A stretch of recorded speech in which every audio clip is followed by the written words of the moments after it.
할렐루야. 우리 옆 사람하고 한번 활짝 웃으면서 인사 한번 합시다. 사랑하고 축복합니다. 사랑하고 축복합니다. 너무 좋아하는 것 같은데요. 사랑한다는 말은 아무리 들어도 좋은 것 같아요. 이 어려운 시대에 우리가 서로 사랑하며 살아가고 존중하며 살아간다는 거 정말 귀한 일인 줄로 믿습니다. 오늘은 더 블레싱 시리즈 13번째 말씀으로 깊은 곳에 가서 그물을 내려라, 이런 제목의 말씀입니다. 다음 주 11월 13일은 새생명 전도축제 초청일이에요. 새생명 축제는 천국의 잔치입니다. 우리가 좋은 음식도 준비하고 선물로 준비해서 아직 예수를 모르는 분들을 초청해서 그분들에게 선물도 드리고 가장 귀한 선물인 복음을 전해드리는 아주 복된 날입니다. 이 날에 많은 사람들이 와야 되죠. 사람은 누가 초대해야 됩니까? 저와 여러분이 해야 돼요. 하나님께서 막 보내주시지 않아요. 저희들이 열심히 초청하다 보면 하나님께서 그분들의 마음을 열어주셔서 그분들이 교회로 나와서 생명보다 귀한 복음을 듣게 되고 모두가 천국을 얻게 되는 그런 귀한 역사가 일어나게 되죠.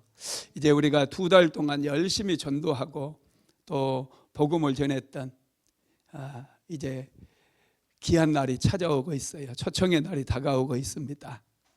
11월 13일 다음 주 1부는 9시고 2부는 11시니까 아무 때나 모시고 오면 됩니다. 하나님께서 은혜 주셔서 많은 분들이 복음을 듣고 구원의 자리에 동참하게 될 줄로 믿습니다. 이번 주에 이제 사람들을 만나서 전화도 하시고 또 차도 마시고 식사도 대접 좀 하시면서 다음 주에는 혼자 오지 마시고 꼭 옆에 사람을 손잡고, 할렐루야, 빈손 들고 오는 사람들 하여튼 손잡고 오시면 하나님께서 큰 은혜로 채워주시리라 믿습니다. 오늘 우리가 읽은 본문에 보면 예수님을 만나고 큰 기적을 경험했던 베드로 이야기가 나옵니다. 베드로는 여러분도 잘 알다시피 갈릴리 바다에서 고기를 잡는 어부였어요. 그날도 베드로는 갈릴리 바다에 나가서 밤새도록 그물질을 했습니다. 낮에는 고기가 잡히지 않기 때문에 밤에 내려가서 바다에 내려가서 그물질을 하고 밤새도록 그물질을 했어요. 그런데 단 한 마리의 고기를 잡지 못합니다. 아침이 돼가지고 그물을 씻고 있었어요. 그물을 씻으면서 베드로가 어떤 생각을 했을까요? 힘들다. 정말 피곤하다. 내 뜻대로 되는 게 없구나. 앞으로 어떻게 살아야 되나? 갈릴리 바다에 고기가 없는가? 아닌가? 이런 생각을 하지 않았겠어요? 두려워하기도 하고 앞으로 닥칠 일들이 막막하고 얼마나 베드로의 마음이 힘들었을까요?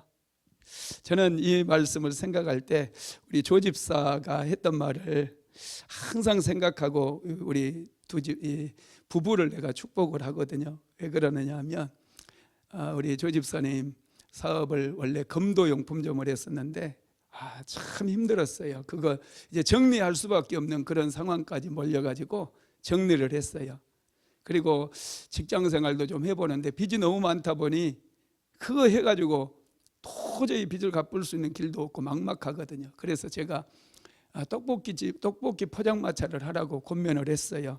그리고 사모가 잘하는, 그래도 사람들이 많이 통행하는 그 약국 약사님께 부탁을 해서 그 앞에서 떡볶이집을 할 수 있도록, 포장마차를 할 수 있도록 그렇게 얘기를 해줘가지고 이제 드디어 시작을 했어요.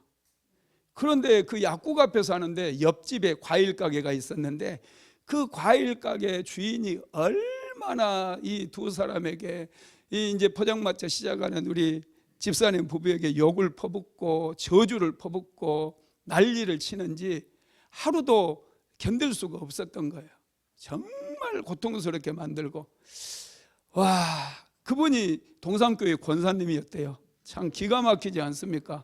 저런 권사는 권사가 아닙니다. 우리 교회 권사들은 저랬다가는 당장 권사직 내려놔야 돼요. 얼마나 그 힘든 그런 상황에서 거기 가서 그 일을 하는데 온갖 욕을 퍼붓고, 그래서 정리를 하고 그냥 미학가를 밀고 집으로 갔다는 거예요. 그 얘기를 듣는데 억장이 무너지는 거예요. 제가 기가 막히고 원통하고 너무 기가 막히고, 그래서 내가 그 얘기를 듣는 날 우리 집사님 부부를 위해서 눈물을 흘리면서 기도를 했어요. 정말 기가 막히더라고요. 막 내가 당하지 않는 일인데 내가 당한 것보다 더 막 정말로 화가 났어요. 제가 어떻게 그럴 수가 있는가. 그래서 정말 이 두 분만 생각하면 그때 그림이 그려져요. 그 두 분만 생각하면 막 그때 그 그림을 생각하면서 기도하거든요. 그랬더니요, 지금 어떻게 된 줄 아세요? 하나님께서 두 분에게 찾아오셔서 축복 주셔서 우리 교회에서 11조를 3호 다음으로 제일 많이 합니다. 2등이 2등. 할렐루야. 와, 박수 한번 쳐줍시다. 우리에게 이런 실패 때문에 또 어려움을 겪을 때 정말 어떻게 살아야 되는가 막막해지는 그런 시점이 있어요. 그래도 여러분, 기도하면서 그 시점들을 잘 극복해 나가면 예수님께서 찾아오시는 그 지점이 있다는 거예요. 베드로가 그물을 싣고 있는 그때 예수님께서 찾아오셔가지고 베드로의 배에 올라가십니다. 자, 누가복음 5장 3절 말씀 같이 한번 읽어봅시다. 예수께서 한 배에 오르시니 그 배는 시몬의 배라. 육지에서 조금 떼기를 청하시고 앉으사 배에서 무리를 가르치시더니. 아멘. 베드로에게 배를 좀 떼어다오. 그래서 육지에서 좀 떼어서 바다 쪽으로 나가게 했어요. 베드로는 그 배에 앉아 있습니다. 그물을 싣다가 앉아 있어요. 예수님께서 자신을 따라왔던 군중들을 향해서 하나님의 말씀을 전하는 거예요. 베드로는 마음이 답답하고 여러 가지 생각이 들었지만은 그 말씀을 같이 들었어요. 어쩔 수 없잖아요. 자기 배에 올라 있으니까. 멀리 떠내려가면 안 되니까 또 배를 지켜야 되고, 그래 그 배에 앉아서 그물 싣는 것도 중단을 하고 예수님의 말씀을 듣고 있었어요. 예수님의 말씀을 듣는데 이상하게 마음에 평강이 찾아오고 낙심했던 마음에 다시 용기가 생겨가지고 나도 뭔가 할 수 있겠구나, 다시 한번 시작할 수 있겠구나, 그런 생각이 드는 거예요. 마침 그때 예수님께서 말씀을 마치시고 베드로에게 말씀하셔요. 자, 누가복음 5장 4절 한번 읽어봅시다. 말씀을 마치시고 시몬에게 이르시되 깊은 데로 가서 그물을 내려 고기를 잡으라. 아멘. 예수님께서 베드로에게 깊은 데로 가서 그물을 내려 고기를 잡으래요. 베드로가 그 말씀을 들었을 때 베드로는 사실은 의심했을 수도 있어요. 밤에 지금 밤새도록 일을 했잖아요. 몸도 피곤해요. 그물질 다시 하기 싫어요. 빨리 정리해 놓고 집에 들어가서 한숨 자고 다시 밤에 나와서 그물질을 해야 돼요. 다시 예수님의 말씀에 순종한다는 거, 이거 굉장히 어려운 일이에요. 그물까지 다 씻어 정리가 끝났는데 다시 그물 내렸다가 허탕질하면은 다시 그물까지 정리 다시 해야 돼서 그날 그 다음 날까지 여러분 영업에 지장이 있는 거예요. 그리고 베드로는 고기 잡는 전문가잖아요. 어부잖아요. 베드로는 갈릴리 바다에 대해서 예수님보다 더 잘 알아요. 낮에는 고기가 깊은 곳으로 들어가기 때문에 당시 그물이 너무 짧아요. 그물을 내린다 한들 고기가 잡히지 않는다는 거 예수님보다 더 잘 알고 있어요. 그물을 다시 내릴 수 없는 이유들이 너무나 많아. 핑계거리도 많아요. 여러분 같으면 어떻게 하겠어요? 얼마든지 핑계 댈 수 있어요. 아, 목사님 지금 무슨 말씀 하십니까? 지금 안 된다니까요. 목사님이 뭘 몰라서 그래요. 얼마든지 그렇게 얘기할 수 있어요. 그런데 베드로는 하나님의 말씀을 듣고 있던 베드로는 어떻게 합니까? 한번 읽어봅시다. 누가복음 5장 5절 말씀입니다. 시몬이 대답하여 이르되 선생님 우리들이 밤이 새도록 수고하였으되 잡은 것이 없지만은 말씀에 의지하여 내가 그물을 내리리이다 하고. 아멘. 밤이 맞도록 내가 수고하였으되 잡은 것이 없었다는 거예요. 이게 전제가 되어져요. 예수님께 그렇게 얘기를 합니다. 예수님, 내가 밤새도록 그물질을 하였으되 한 마리를 잡지 못했습니다. 그렇지만 예수님의 말씀하시기 때문에 예수님의 말씀에 의지하여 내가 그물을 한번 내려보겠습니다. 예수님의 말씀을 붙잡은 거예요. 그리고 베드로는 다시 배를 끌고 배를 몰아가면서 배를 저어가지고 바다 가운데로 나아갑니다. 깊은 곳에 가서 그물을 내렸어요. 어떻게 됩니까? 한번 읽어봅니다. 누가복음 5장 6절입니다.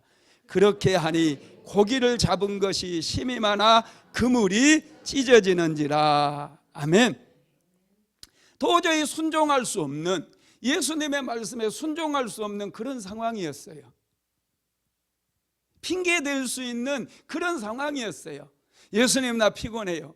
예수님, 내가 갈릴리 바다에 대해서 얼마나 많이 아십니까? 지금은 그물 내려도 고기 안 잡힙니다. 왜 사람 피곤하게 하십니까? 이렇게 얘기할 수 있다는 거예요. 그런데 베드로는 그런 거 다 무시합니다. 오직 그가 붙잡았던 건 환경이 아니에요. 자기 지식이 아니에요. 오직 예수님의 말씀을 붙잡았어요.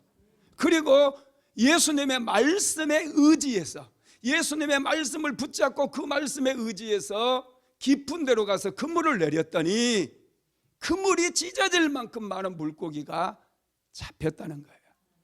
여러분, 믿음의 세계는요, 우리의 지식이 통하는 게 아닙니다. 우리의 이성이 통하는 게 아니에요. 환경이 통하는 게 아니라 오직 믿음의 세계에서는 말씀을 붙잡고 순종하면 역사가 일어난다라는 거 믿으시기를 바랍니다.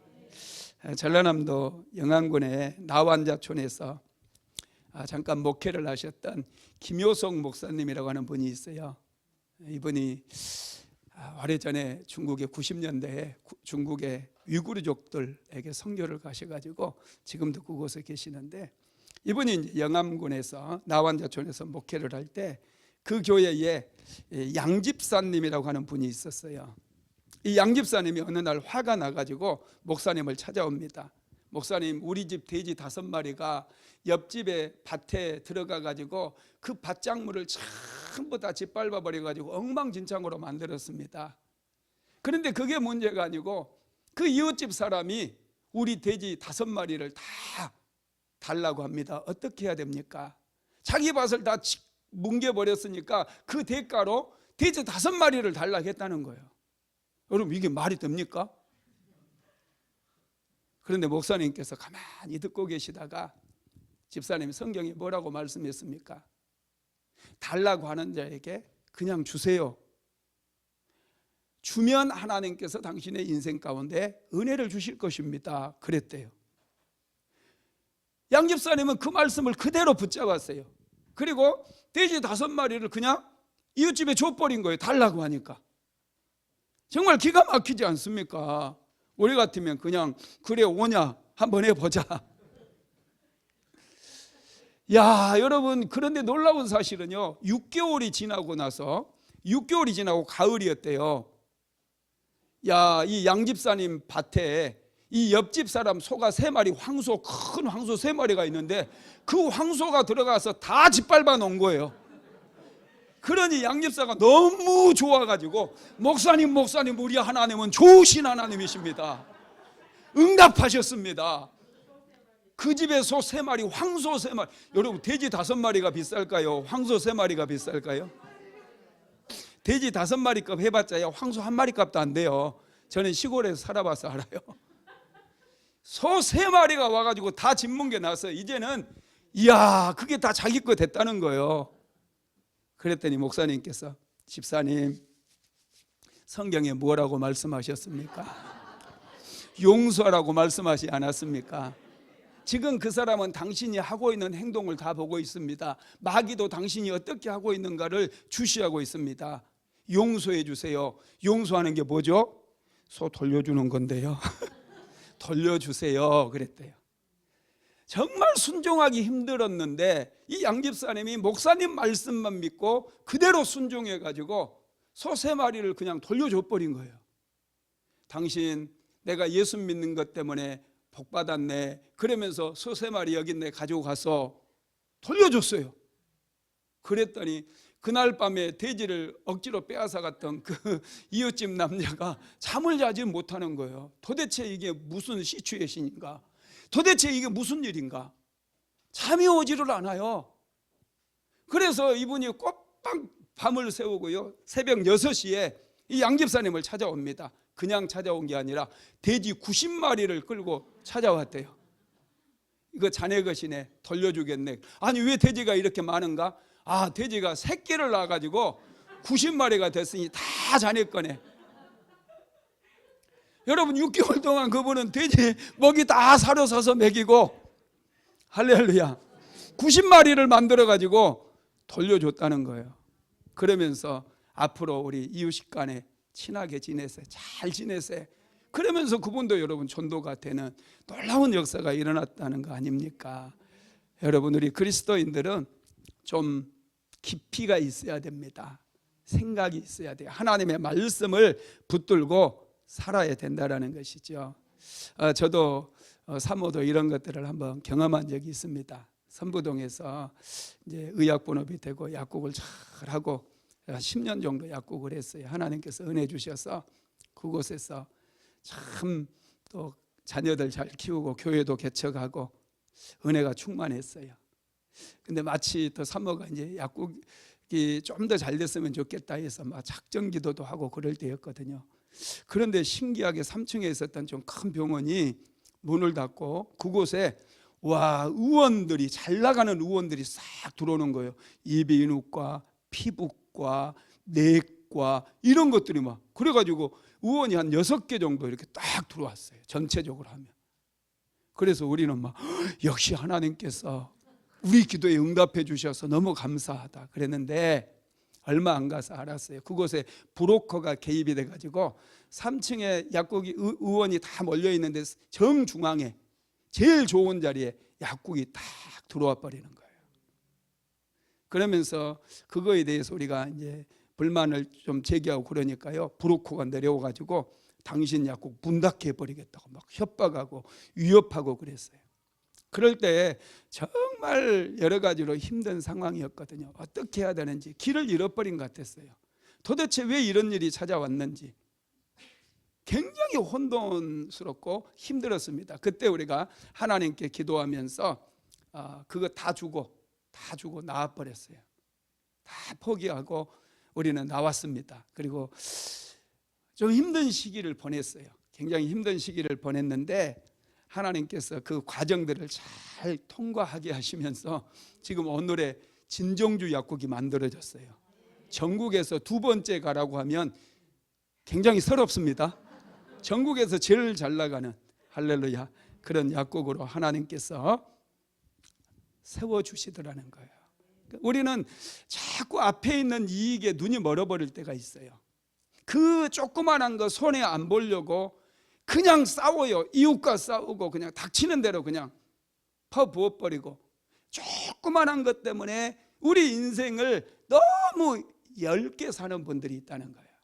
여러분, 그 이면에 우리는 살아계신 하나님을 믿기 때문에 눈에 보이지는 않지만 조금만 지나면 하나님께서 엄청나게 은혜를 주신다는 것을 항상 생각해야 된다는 사실을 믿으시기 바랍니다. 그러면 우리의 깊은 곳은 어디일까요? 첫째는 도움이 필요한 곳입니다. 깊은 곳과 높은 곳은 반대예요. 예수님께서는 높은 곳에 계셨지만 죄인들을 구원하시기 위해서 낮은 곳으로, 깊은 곳으로 내려오셨어요.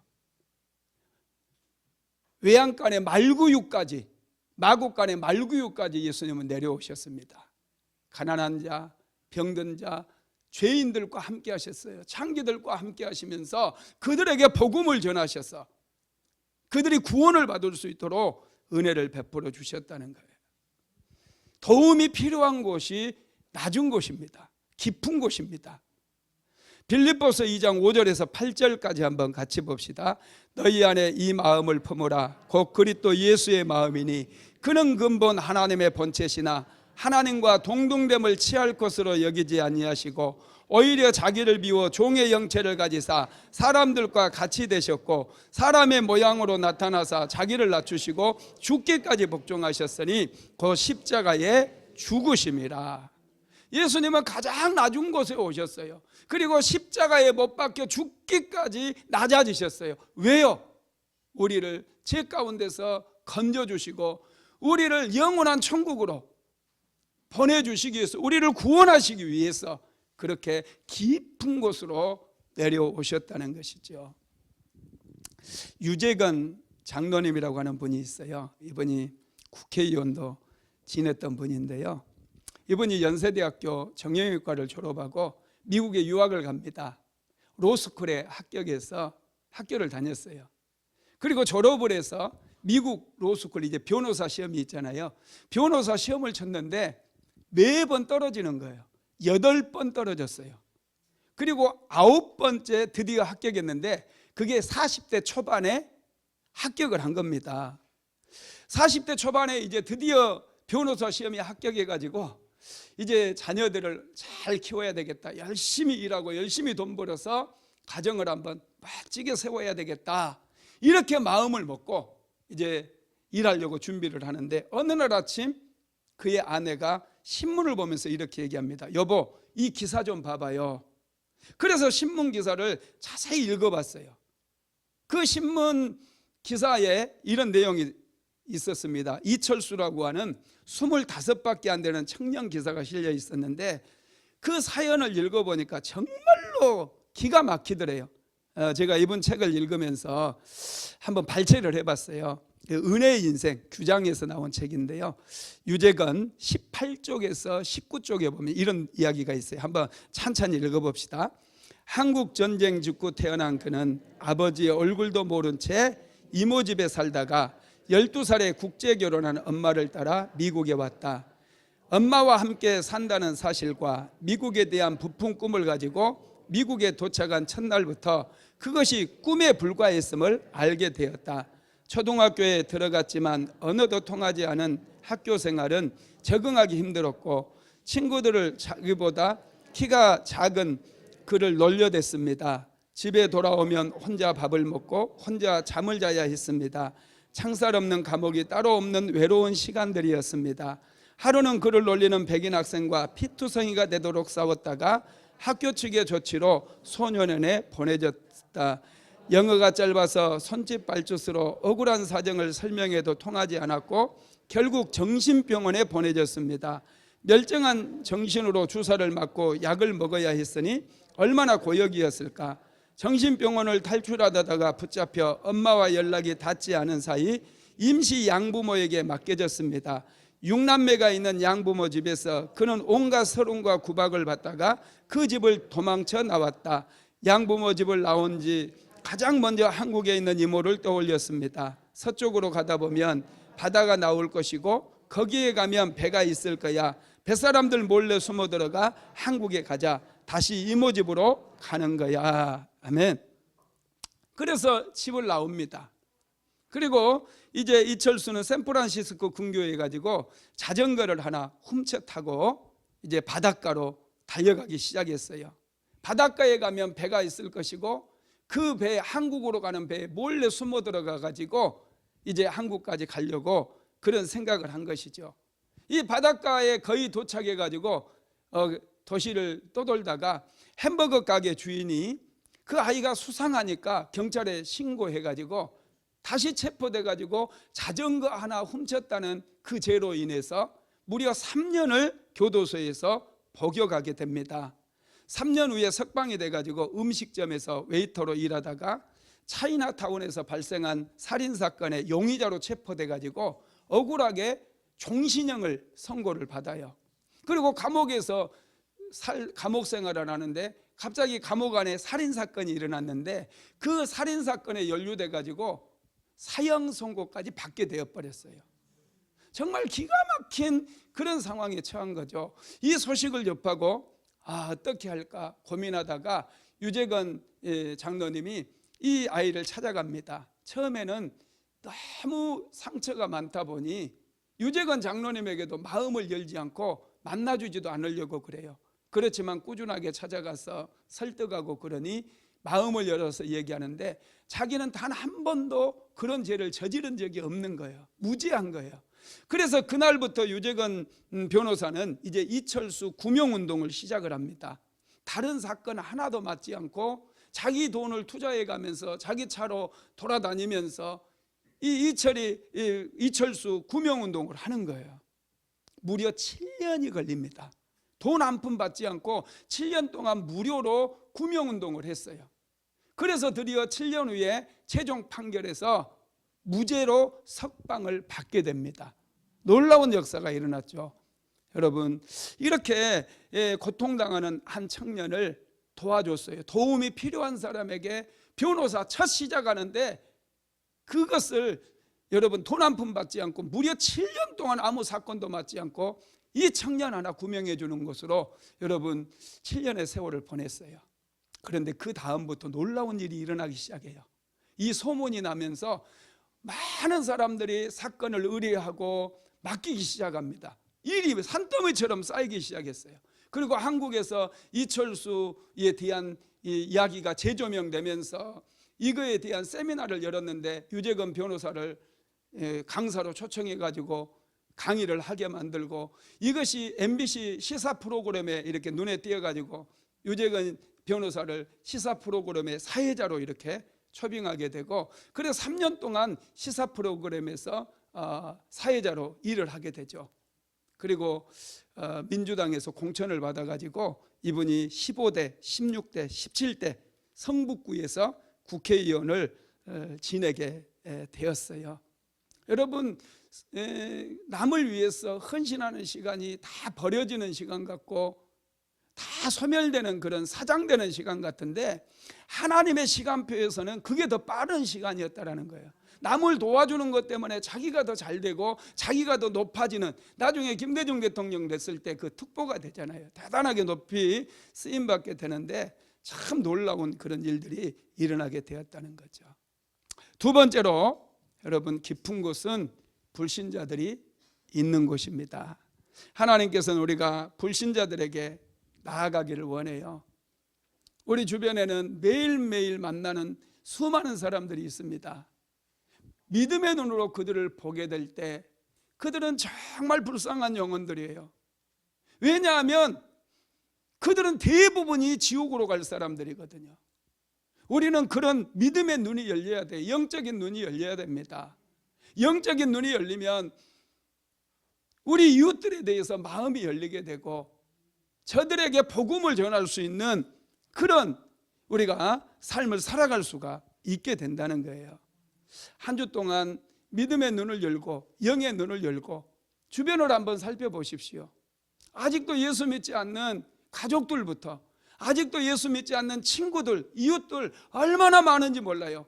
내가 아니면 저 영혼들 전부 지옥 갈 수밖에 없어요.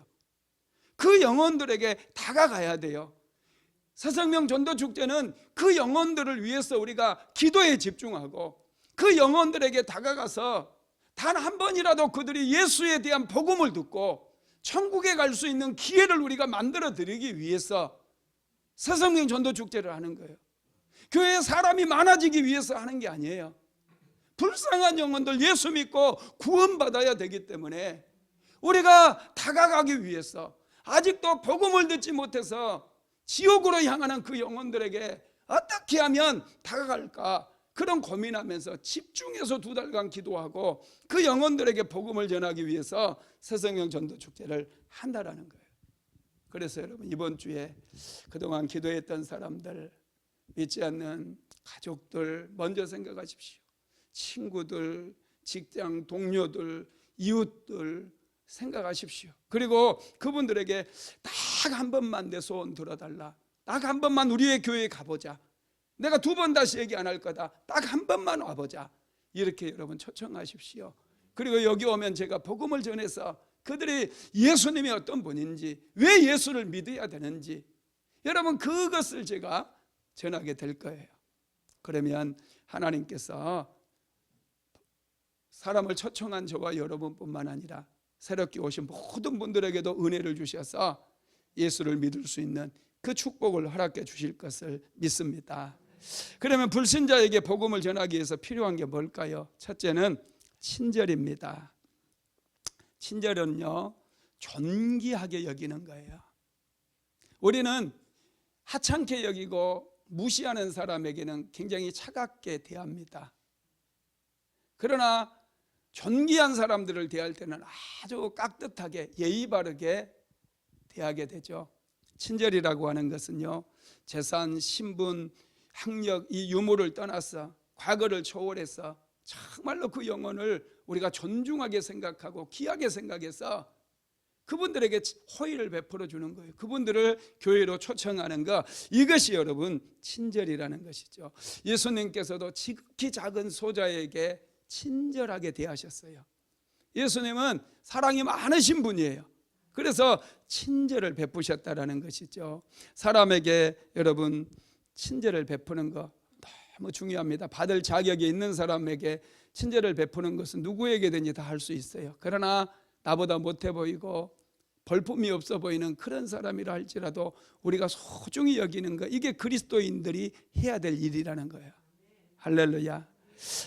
풀톤 오슬로우가 쓴 글에 보면은 이런 재미난 이야기가 있어요. 우리 같이 한번 읽어보도록 하겠습니다. 나는 비바람이 몰아치던 수년 전 어느 날 밤에 있었던 일을 자주 생각하곤 합니다. 그날 밤 필라델피아의 조그만한 호텔 로비에는 나이가 지긋한 부부가 들어서고 있었습니다. 그들은 아무 짐도 갖고 있지 않았습니다. 큰 호텔들은 모두 다 손님이 찼다는군요 하고 남자가 말했습니다. 혹시 방 하나만 얻을 수 있을까요? 안내원은 지금 이 도시에는 큰 모임이 3식이나 열리고 있기 때문에 숙박할 곳이 더 이상 없다고 알려주었습니다. 객실에는 전부 손님이 들었습니다. 하지만 이렇게 비가 쏟아지는 날, 그것도 새벽 1시에 손님과 같이 잠자는 분들을 그냥 돌아가게 할 수야 없겠지요. 괜찮으시다면 제 방에서 주무십시오. 저는 괜찮습니다. 다음 날 아침 나이가 지긋한 신사는 숙박료를 지불하면서 이렇게 말했습니다. 당신 같은 사람은 미국에서 제일 좋은 호텔을 맡아 관리해야 할 훌륭한 경영인입니다. 언젠가는 당신을 위해 호텔 하나 지어드리지요. 안내원은 기분 좋게 웃어 넘겼습니다. 그리고 2년이 지난 후 뉴욕 왕복 비행기표와 함께 비바람 치던 그날 당신의 호텔에서 하룻밤 지낸 적이 있는 자신을 한번 방문해 달라는 편지를 받고 안내원은 기뻐했습니다. 아멘. 그 신사가, 나이가 지긋한 신사가 자기를 한번 찾아와 달라고 비행기표, 왕복 비행기표를 보내왔던 것이죠. 그래서 뉴욕에 가봤더니 정말로 아름다운 호텔을 동화 속에 나올 것 법한 그런 웅장하고 거대한 멋진 그런 호텔을 탁 지어가지고 그분이 보여주는 거예요. 그러면서 하는 말이, 저 건물이 바로 당신이 맡아서 경영해야 될 호텔입니다. 이렇게 얘기를 해주는 거죠. 여러분, 호텔의 종업원이었지만은 한 사람에게, 모든 사람에게 친절을 베풀었던 이 사람은 호텔 경영인이 되어버렸어요. 여러분, 이 사람이 바로 윌리엄 윌도르크라는 사람입니다. 여러분, 얼마나 놀랍습니까? 우리가 인생을 살면서 사람을 우습게 여기고 하찮게 여겨서는 안 돼요. 우리 그리스도인들은 사람을 존중하고 소중하게 여겨야 하나님께서도 나를 소중하게 여겨주신다는 것을 믿게 되기를 바랍니다. 두 번째로는 따뜻한 마음이에요. 불신자들에게 우리가 복음을 전하기 위해서 따뜻한 마음이 없다면 우리는 절대로 복음을 전할 수가 없어요. 예수님의 마음이 따뜻한 마음이에요. 예수님의 마음은 온유하고 따뜻한 마음입니다.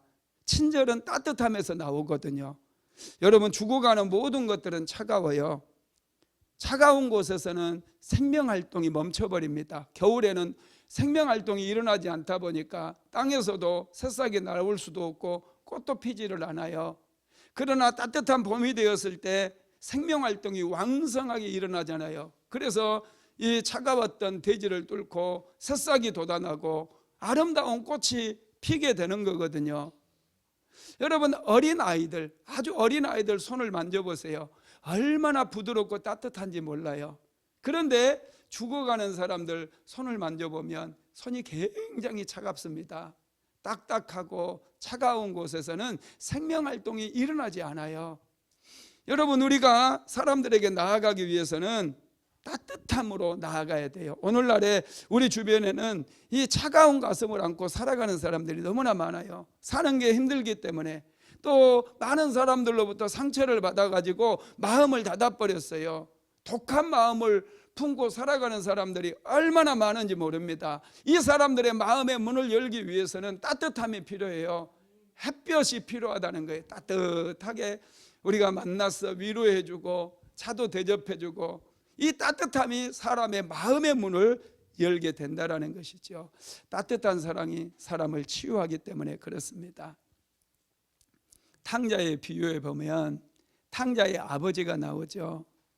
탕자의 아버지의 마음은 정말 따뜻한 마음이었어요. 자기의 재산을 물려달라고 해서 그 재산 가지고 가서 허랑방탕해서 다 날려버렸어요. 그리고 지금 아버지 집에 돌아올 때는 거지꼴로 돌아오는 거예요. 신발도 신지 않고 누더기를 걸치고 돌아오는 그 아들이에요. 그러면 아버지가 한마디 할 수 있잖아요. 내가 준 돈 어디다 다 말아먹어버리고 네 꼴이 지금 뭐냐? 이렇게 하려고 나갔더냐? 얼마든지 야단칠 수 있잖아요. 그런데 탕자의 아버지는 그렇지 않아요. 한번 읽어봅시다. 누가복음 15장 20절입니다. 이에 일어나서 아버지께로 돌아가니라. 아직도 상거가 먼데 아버지가 저를 보고 측은히 여겨 달려가 목을 안고 입 맞추니. 아버지의 사랑은 따뜻한 사랑이었어요. 아들을 보자마자 측은히 여겨서 달려가서 목을 안고 입을 맞춥니다. 아버지의 사랑은 따뜻한 사랑이에요. 얼마나 아름다운 장면입니까? 아버지는 그동안 아들을 기다렸어요. 몽둥이를 들고 기다린 게 아니에요. 혼내주기 위해서 기다린 게 아니에요. 아들이 돌아오면 따뜻한 사랑을 베풀어 주기 위해서 신발도 준비하고 새 옷도 준비하고 가락지까지 준비하고 아들을 기다렸다는 거예요. 그 따뜻한 사랑 때문에 그 사랑에 바탕을 두고 탕자는 새로운 인생을 시작할 수 있었다는 거예요. 여러분, 사랑이 있으면 그곳에는 새로운 싹이 올라옵니다. 새로운 꿈을 꿀 수 있습니다. 우리는 어떻게 해서든지 가정을 따뜻하게 바꿔나가야 돼요. 따뜻한 곳에서 남편이 힘을 얻고 아내가 힘을 얻고 자녀들이 힘을 얻을 수 있고 새로운 꿈을 꿀 수가 있다라는 것입니다. 그래서 여러분, 항상 가정에서나 교회에서나 따뜻하시기 바랍니다. 미소도 좀 따뜻하게, 따뜻한 미소, 친절은 따뜻한 미소에서 나타나요. 우리가 만나는 사람들에게 베풀 수 있는 가장 귀한 선물은 아주 따뜻한 미소를 보내주는 거예요. 조용한 미소는 꽃보다 아름답습니다. 꽃보다 향기롭습니다. 조용한 미소로 베푸는 친절은 오랫동안 사람들의 가슴에 메아리치게 만든다는 거예요. 이런 조용한 미소로 우리가 다가가게 될 때 사람들의 마음의 문이 열려진다는 거죠. 세 번째로는 부드러운 말입니다. 우리는 사람들과 말을 하면서 살아가야 돼요. 교회로 초청할 때도 말을 해야 됩니다. 그런데 차갑게 말하고 냉소적으로 말하고 거칠게 말하면 여러분, 사람들이 마음을 닫아버려요. 오늘날 많은 사람들이 거칠게 얘기하면서 자기가 대단한 사람인 것처럼 과시하려고 그래요. 차갑게 얘기하고 짧게 얘기하고 사람들을 아주 무시하는 태도도 그렇게 말하는 분들이 많아요. 그런데 우리 그리스도인들은 그런 거 배우면 안 됩니다. 말에 능력이 있고 말에 생명력이 담겨져 있기 때문에 우리는 말하는 법을 배워야 돼요. 말을 따뜻하게 해야 돼요. 말을 짧게 해서는 안 돼요. 항상 존중하는 그런 마음을 담아서 부드럽고 사랑을 담아서 따뜻한 언어를 사용하게 될 때 그분들이, 믿지 않는 분들이 감동을 받게 되고 저분은 정말 품위가 있는 분이구나 이렇게 생각하는 거예요. 우리 그리스도인들이 품위가 없는 분들이 너무 많아요. 너무 거칠어요. 말이 너무 짧아요. 차가워요. 입만 열면 원망과 비방하는 분들이 많아요. 그런 언어를 사용하는 사람들에게는 사람도 붙지 않고 물질도 붙지 않아요. 하나님의 은혜도 떠내려가 버려요. 말이 얼마나 중요한지 모릅니다. 따뜻해야 돼요. 언어가 부드럽게 나가야 돼요. 그래서 말 한마디를 할 때도 우리가 좀 신중하게 고민해야 됩니다. 세상 사람들이 막 비난한다고 우리도 합세해서 막 비난하고 그러면 안 돼요. 우리 그리스도인들에게는 기도할 수 있는 능력이 있지 않습니까? 힘든 일을 만나고 국가가 어려운 이런 상황들을 만났을 때 우리가 막 앞장서서 비난하는 것이 아니라 우리는 그런 아픔들을 마음에 품고 하나님의 전에 나아가서 하나님 앞에 기도하는 거예요. 그러다 보면 우리 언어가 부드러워져요. 언어가 따뜻해져요. 우리 눈에는 눈물이 맺히기 시작해요. 진짜를 볼 수 있게 되는 거예요. 영적으로 봐야 돼요. 진짜를 보지 못하니까 현상적으로만 반응하게 되고 민감하게 반응해서 자꾸 싸우고 트러블 메이커가 된다라는 거예요. 우리는 절대 그렇게 살면 안 돼요. 부드럽게. 할렐루야. 이번 주에 교회 갑시다. 교회 가면 정말 좋아요. 할렐루야. 네 번째로는 동역입니다. 우리가 깊은 곳에 가서 한 영혼을 전도할 때 서로 협력해야 돼요. 베드로가 가서 깊은 곳에 그물을 내렸을 때 그물이 찢어질 정도로 많은 고기가 잡혔어요. 그때 베드로는 그 고기 혼자 다 먹겠다고 자기 배에 막 꾸역꾸역 쑤셔 담지 않았어요. 옆에 있는 배를 부릅니다. 누가복음 5장 6절에서 7절 말씀 한번 같이 읽어봅시다.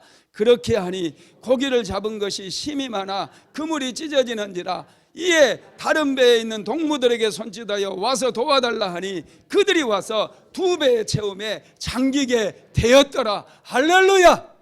여러분, 이게 우리 그리스도인들이 살아가는 방법이라는 거예요.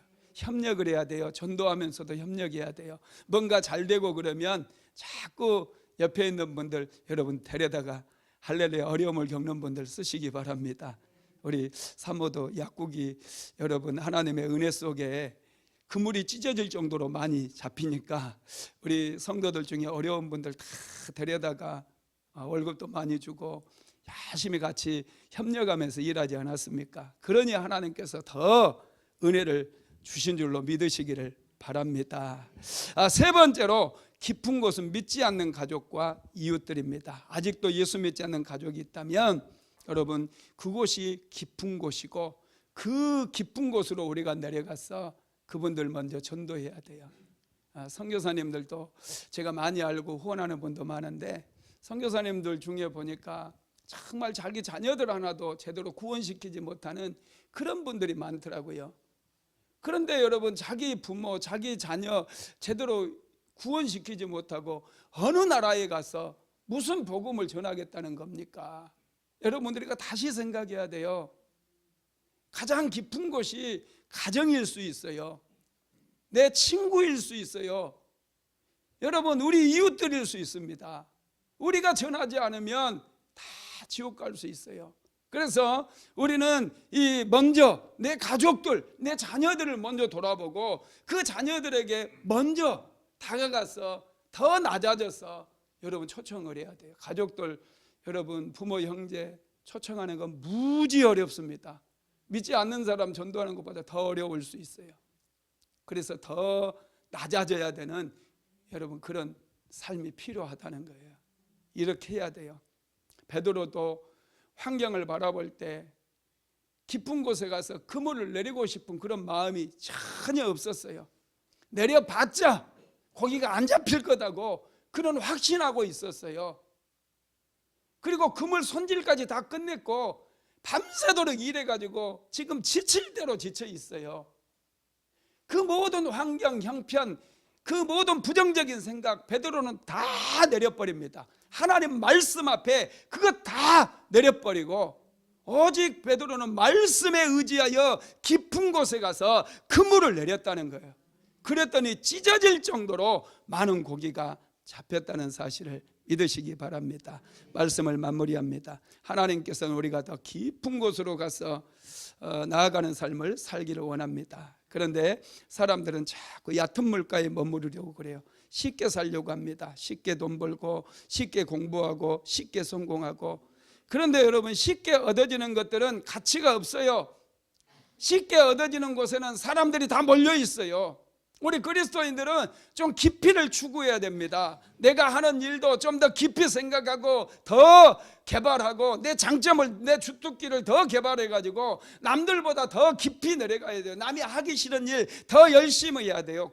교회 공동체에서도 마찬가지예요. 봉사하는 거, 남들이 하기 싫어하는 거 더 깊이 내려가서 내가 하게 되어질 때 하나님께서 그 일을 보시고 그 모습을 보고 축복해 주신다는 거예요. 여러분, 그리고 깊은 곳에 가야 자기 자신의 모습을 볼 수 있어요. 깊은 고난의 현장에 가야 내가 어떤 인간인가, 내가 얼마나 형편없는 사람인가, 내가 얼마나 연약한 사람인가를 깨닫게 된다는 거예요. 얕은 물가에 노는 사람들은 항상 자기 잘난 맛에 살아요. 남을 판단하고 비방하면서 그렇게 삽니다. 얕은 곳에 있는 사람들의 모습이에요. 그러나 깊은 곳에 내려갔던 베드로는 깊은 곳에 가서 그물질을 하고 나서야 자기가 얼마나 형편없는 사람인지를 비로소 발견하게 되는 거예요. 누가복음 5장 8절 말씀 한번 같이 읽어봅시다. 시몬 베드로가 이를 보고 예수의 무릎 아래 엎드려 이르되 주여 나를 떠나소서 나는 죄인이로소이다 하니, 자신이 비로소 죄인임을 깊은 곳에 가서 그물을 내렸을 때야 발견할 수 있었다는 거예요. 우리 그리스도인들은 좀 깊이 있게 살아야 돼요. 너무 얕은 곳에서 함부로 사람 판단하고 상처 주고 서로 싸우고 물고 물리는 이런 인생은 끝장내야 된다는 거예요. 좀 더 깊이 있게 뭔가 행하고 목회도 깊이 있게 하고, 할렐루야. 우리가 인생을 살아가면서 사업도 좀 깊이 있게 해야 돼요. 이웃도 좀 생각해 가면서 나 혼자 잘 먹고 잘 살겠다 이런 얕은 생각은 다 치워버리고 우리가 함께, 우리는 함께다, 할렐루야. 우분투 정신, 우리는 하나가 아닙니까? 여러분, 이 세대 다 지나가 버려요. 우리도 언젠가 죽어요. 언젠가 끝이 옵니다. 예수님 앞에 섰을 때 너 뭐하고 살았니? 이런 질문을 받았을 때 우리가 어떻게 답변할 겁니까? 나 혼자만 위에서 살게 되면 얕은 물가에서 살아요. 좀 깊이 있게, 베드로가 깊은 곳에 가서 그물을 내렸을 때 비로소 그는 고기와 상관없어요. 비로소 그는 주여 나를 떠나소서 나는 죄인입니다, 이런 고백을 할 수 있었고, 자기 자신과, 죄인인 자기 자신과 부딪히게 되고 비로소 베드로는 예수님의 수제자로 거듭나는 그런 경험을 하게 되었다는 거예요. 저와 여러분도 그렇게 변화되기를 주님의 이름으로 축복합니다.